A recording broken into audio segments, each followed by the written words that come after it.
Greetings, dear ones. I'm Kryon of Magnetic Service. If you've just tuned in to this message, this is a day of explanation and examination of a relationship. And the relationship actually may surprise you. It's called How to Understand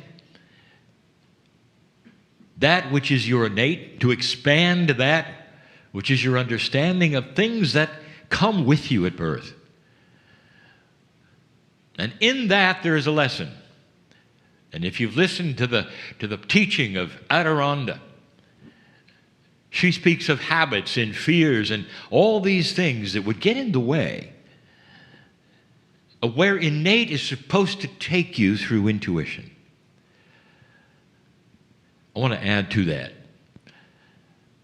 And it's not going to be a different message at all. It's going to be the same message.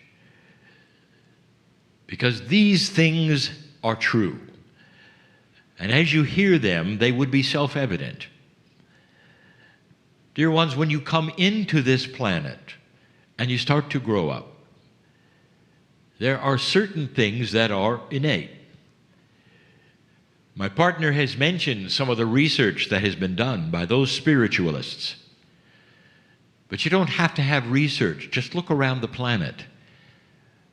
How many people are invested in belief systems that would include the fact that when they die, their soul goes somewhere else?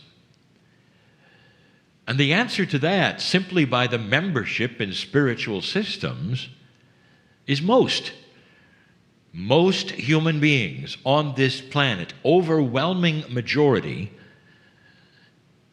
believe there is something after you die. That is the definition of an innate knowledge. So it's not simply wishful thinking when those in tribes that you'll never meet will then acknowledge, perhaps in their writings later or their oral traditions, that indeed they go somewhere else when they die. This is not a product of marketing. It's innate. Therefore, you could say that humanity in general is aware that there is something bigger than themselves. This then becomes whatever you want to say. It's God, it's spirit, it's a creative source. That is then also the seed creation of so many belief systems, but they all end up in the same place. When you die, you really don't. But there is a spark, a consciousness, a beauty that continues. So if there is more, is that spark available while you're alive? And the answer is yes. It's not an intellectual discussion, dear ones. It's not even an emotional one. It's an innate one.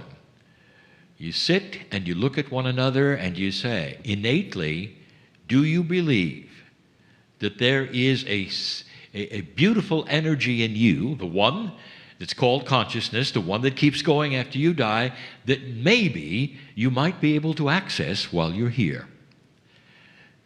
The consensus is yes.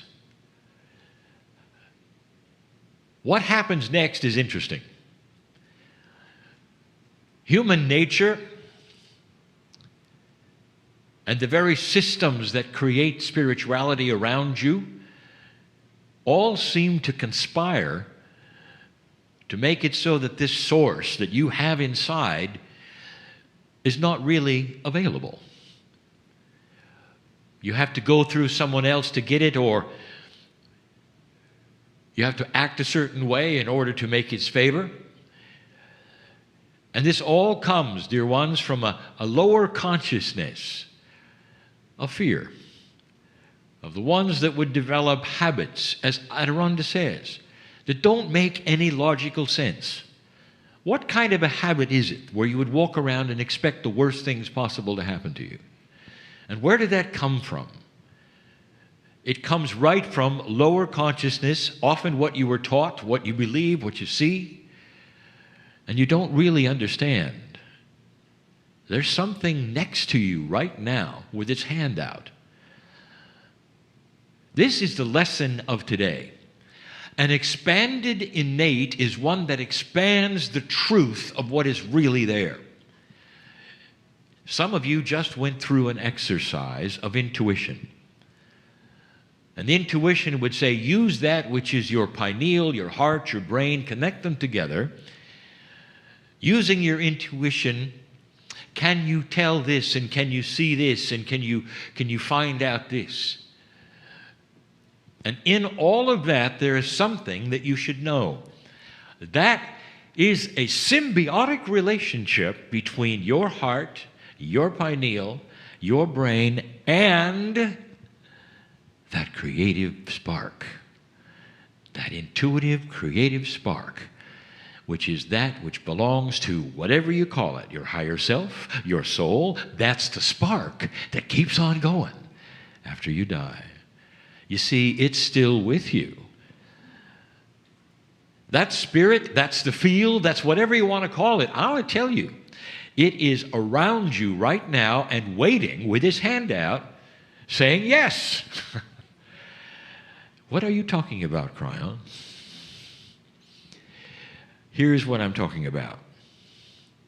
The term free choice is absolute. There could be a magnificent angel standing beside you while you sob and cry that nothing is working in your life. And the angel will sit there, or stand there, or hover there in all of its magnificence and all of its brilliance, silent. And while you bemoan the world that you're a victim of, while you wonder what bad thing is going to happen to you next and why you're stuck, in all of its magnificence, the angel will call in an entourage, and they will sit next to you, and they'll be quiet. You might have a stadium filled with sacred beings who know your name while you sit and cry and bemoan the fact that nothing is happening in your life, and they'll say nothing, nothing. And the reason, dear ones, is because free choice is absolute. And then you might raise your hand and look around and take a deep breath.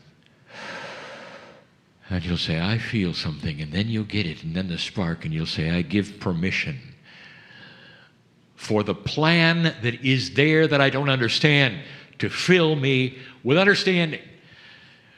I give permission for my innate to marry to the field around me, which includes that stadium and that angel, which some call the field, which some call the plan, which some call that which is the higher self united with synchronicity. And then things start happening. Why? Because you got out of that place of fear, you took charge of what I will call your own mantle. That's a new term that I've not used before in this phrase. The mantle is that which is the spark of God inside you that you wear, that is you if you open the door. You see, there is a plan. The teacher Marilyn will say that the universe says, yes, that's the field. It's always there saying, discover your sacredness. Dear ones, your innate can expand. And when it does, it sees these things. Or if it doesn't seize it, at least it is sensory perception that acknowledges it. And then results. What happens, dear ones, if you don't like exercise, and bemoaningly you say, okay, I'll go and I'll do a little exercise. And you do a little exercise. And you come home and you go, that was not fun. I don't like that. And some say, well, just do a little more exercise. And so you go one more time and you do a little more exercise. And you come home and you go, this is awful. I don't want to do this.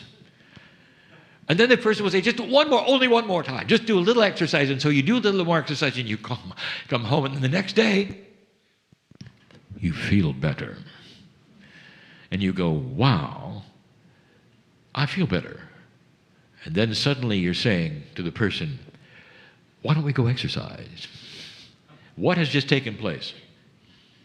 And the answer is incremental solution, reaction, improvement, whatever you want to call it. You saw something that validated what you didn't expect. Do you understand what I'm saying?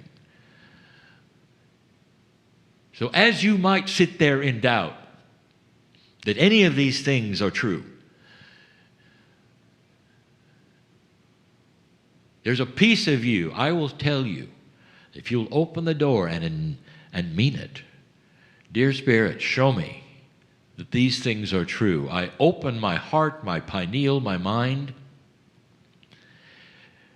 for information that is intuitive, that will help steer me to the right place, the right time, the right person for solution in my life.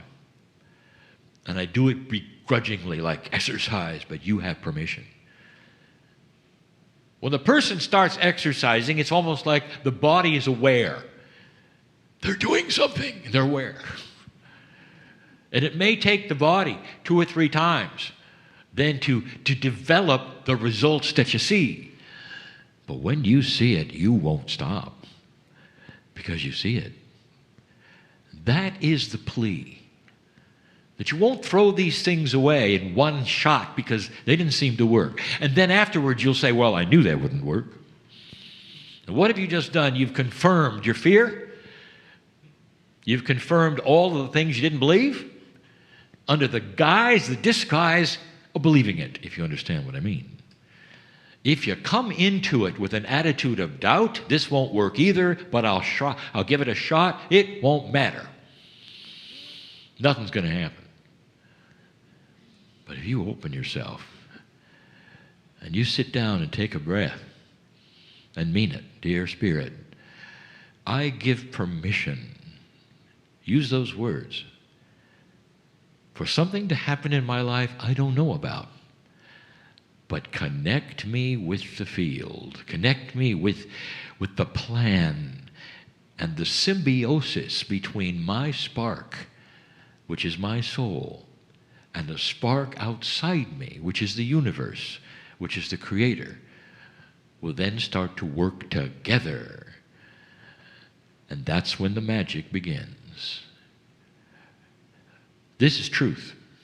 This is the teaching of the day. No matter how many exercises you do, no matter how many ways it is presented, that's the truth. These things are possible, but you must cognize and believe. Perhaps there should be exercise of throwing away doubt and throwing away fear, and there are, just to get you to a place where you can open that door and believe it.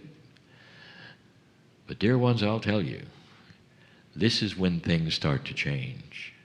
One of the first things to expect, synchronicity. Being in the right place, meeting the right people, hearing the right words. And some of you who are listening to this now and in another time are starting to understand. These words will not help you or save you. It's what you do that is next and is so profound. The human helping themselves by claiming the spark inside is real. That's beautiful. And it's only going to take a few of you to affect a few more and a few more before humanity starts to understand they are in control of their own reality. We'll be back. And so it is.